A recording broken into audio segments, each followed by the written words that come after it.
Episode number 2 को। इसके पिछले एपिसोड की लिंक आपको डिस्क्रिप्शन में मिल जाएगी। तो चलिए जानते हैं इसकी आगे की कहानी को बिना किसी देरी के। अब तक हमने देखा कि शिन जो साकामोटो को मारने आया था वो भी अब उसी की दुकान पर काम करने लगता है। वो साकामोटो की तारीफ करता है कि रिटायर होने के बाद भी वो कितना खतरनाक है और कितनी आसानी से उसने उन सभी गुंडों को मार दिया था। साकामोटो अपने मन में शिन से कहता है कि वापस काम पर लग जाओ, लेकिन फिर भी शिन बोलता है कि आपने तो सबको एक झटके में मार दिया। अब ये बात साकामोटो की वाइफ सुन लेती है जिसका नाम एओई है। वो साकामोटो से पूछती है कि कहीं वो फिर से हिटमैन वाला काम तो नहीं करने लगा, जिस पर साकामोटो डरते हुए मना करता है। शिन बोलता है कि लेकिन आपने तो उन सबको मार दिया था, जिस पर साकामोटो कहता है कि उसने किसी को मारा नहीं है, बस बुरी तरह से घायल किया था। एओई अब गुस्से में साकामोटो को धमकी देती है कि अगर उसने कोई बुरा काम किया और फैमिली रूल तोड़ा तो वो उसे डिवोर्स दे देगी, जो सुन साकामोटो और ज्यादा डर जाता है। एओई के जाने के बाद शिन पूछता है कि ये फैमिली रूल क्या है, जिस पर साकामोटो उसे पेंसिल से मारने का सोचता है और बोलता है कि अपना मुंह बंद रखा करो। इसके बाद साकामोटो शिन को लेकर निकिता चाइना टाउन जाता है। उसे यहाँ से अपनी दुकान के लिए कुछ सामान लेना था, लेकिन शिन देखता है कि वो यहाँ इतनी दूर खाने के बंस लेने आया था जो कि उसकी फैमिली को बहुत पसंद है। शिन फिर से फैमिली रूल के बारे में पूछता है तो साकामोटो उसे मना कर देता है और क्योंकि शिन माइंड रीड कर सकता है तो साकामोटो कभी उससे मुंह खोलकर बात ही नहीं करता, बल्कि अपने मन में ही उससे बात करता रहता है, जो चीज मुझे काफी फनी लगी। रास्ते में अचानक ही एक लड़की विंडो तोड़कर साकामोटो के ऊपर आ गिरती है, जिससे उसके बंस जमीन पर गिर जाते हैं। कुछ लोग इस लड़की के पीछे पड़े हुए थे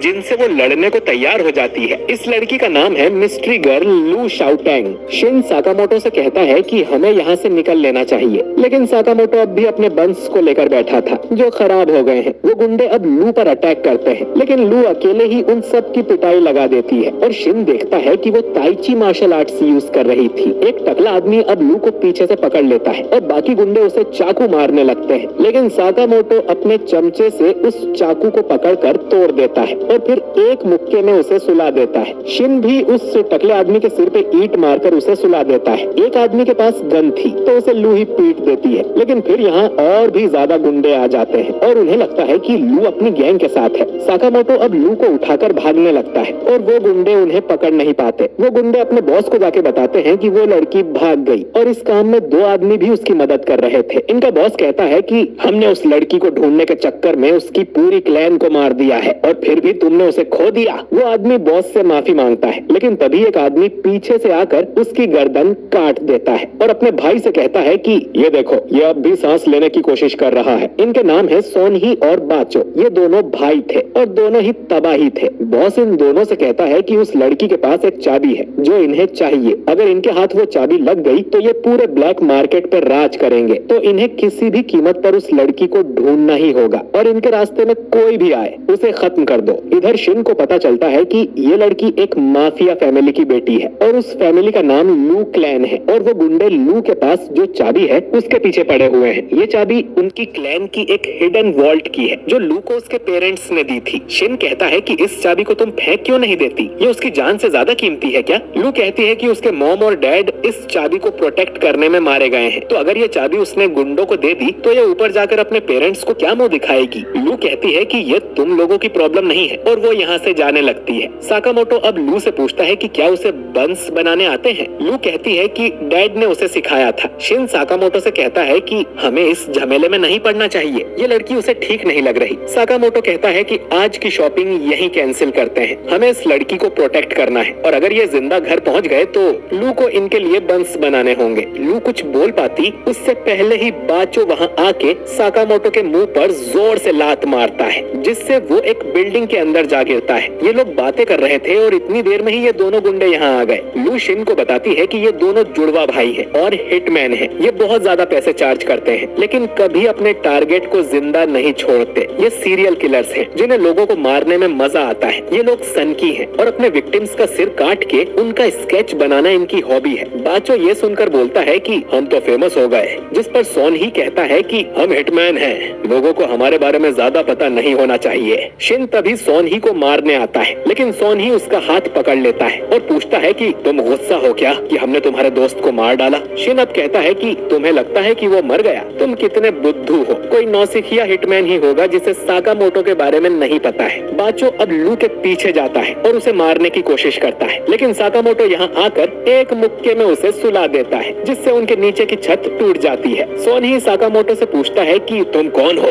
जिस पर साकामोटो बोलता है कि राजमा के बंस भी अच्छे लगेंगे। छत तोड़कर ये लोग एक किचन में आ गए थे। सोन ही लू से कहता है कि चाबी हमें दे दो तो तुम्हें आसान मौत मिलेगी। लू बोलती है कि ये उसके पेरेंट्स की आखिरी निशानी है, तो वो इसे कभी नहीं देगी। सोन ही बोलता है कि तुम्हारे पेरेंट्स ने भी यही बोला था जब मैंने उन्हें मारा था।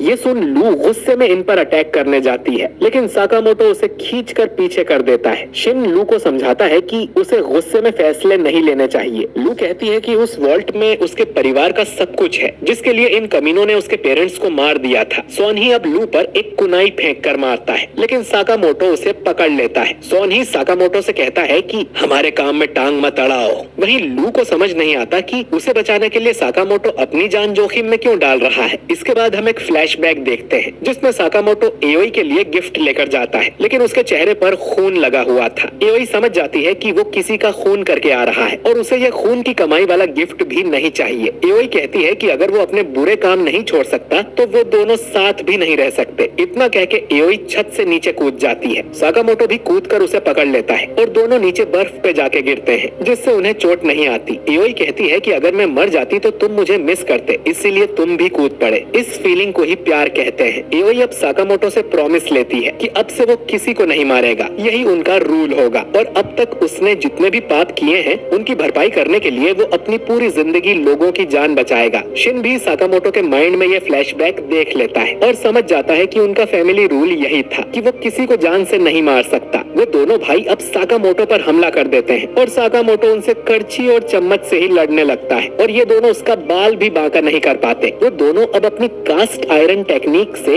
एक साथ साकामोटो पर हमला करते हैं और उसे काटने की कोशिश करते हैं, लेकिन साकामोटो उन सभी अटैक्स को डॉज कर देता है, बल्कि उसकी एक नस खिंच जाती है, जिस पर शिन बैंडेड लगा देता है। सोन ही सोचता है कि उनके इस अटैक से आज तक कोई नहीं बच पाया है, फिर इतना बड़ा होने के बाद भी साकामोटो पर एक खरोच भी कैसे नहीं आई। इसके बाद ये अपनी और खतरनाक टेक्निक यूज करने का सोचते हैं, लेकिन साकामोटो बाचो के सिर पे एक बर्तन दे मारता है और सोन ही का हथियार तोड़ देता है। सोन ही अब साकामोटो को छोड़कर लू की तरफ जाता है, लेकिन शिन उसका दिमाग पढ़कर उसे पीछे खींच लेता है और फिर साकामोटो उसके सिर पे फ्रिज दे मारता है और दोनों भाई की बत्ती गुल हो जाती है, जिन्हें शिन एक रस्सी से बांध देता है। लू पूछती है कि आखिर तुम दोनों हो कौन, जिस पर साकामोटो कहता है कि हम एक दुकान पर काम करते हैं। इधर बॉस गुस्सा हो रहा था, ये सोन ही और बाचो कहाँ रह गए। वो खजाने से भरा वॉल्ट उसके सामने ही था, लेकिन उसे खोलने के लिए उसे चाबी चाहिए। तभी साकामोटो और शिन बाचो और सोन ही को लेकर यहाँ आ जाते हैं। बॉस को समझ नहीं आता कि ये दोनों अंदर कैसे आ गए। तभी लू पीछे से आकर बॉस की गर्दन पे चाकू रख देती है, जिसे देख बॉस रोते हुए माफी मांगने लगता है। अब लू उसे जान से तो नहीं मारती, लेकिन उसकी बुरी तरह से धुलाई कर देती है और बोलती है कि हर बात पे लोगों को मारना ही जरूरी नहीं होता, हमें पास्ट भुलाकर एक हैप्पी लाइफ जीना चाहिए, ऐसा उसके डैड कहा करते थे। इसके बाद लू उस चाबी से वॉल्ट को ओपन करती है। उसमें खजाना पड़ा हुआ था, लेकिन साथ में कुछ किताबें, सीडी और खिलौने भी रखे हुए थे। एक किताब में लिखा हुआ था कि लू क्लैन का जो हेड होगा उसे अपना सबसे कीमती आइटम यहाँ रखना पड़ेगा। तो अलग अलग हेड ने अलग अलग आइटम यहाँ रखे हुए थे। लू के डैड ने एक ड्रिंक छोड़ी हुई थी, जो वो लू के बड़े होने पर उसके साथ पीना चाहता था। इसके बाद साकामोटो अपने बंस निकालता है, जो उसने अभी तक रखे हुए थे। ये कुचले गए थे, लेकिन अब भी स्वादिष्ट लग रहे थे और तीनों उन्हें खाने लगते हैं। अगले दिन से लू भी साकामोटो के यहाँ काम करने लगती है। वो यहाँ पर पोर्क बन बनाया करेगी। शिन बोलता है कि तुम्हारे पास तो इतना बड़ा खजाना है, जिस पर लू कहती है कि वो अपनी खानदानी चीजों का यूज थोड़ी करेगी। साकामोटो शिन से कहता है कि अब वो भी उसकी फैमिली का हिस्सा बन गया है, तो उसे भी फैमिली रूल को फॉलो करना पड़ेगा कि वो किसी को जान से नहीं मारेंगे। दूसरी तरफ हम एक मीटिंग देखते हैं, जिसमें हमें पता चलता है कि साकामोटो के सिर पे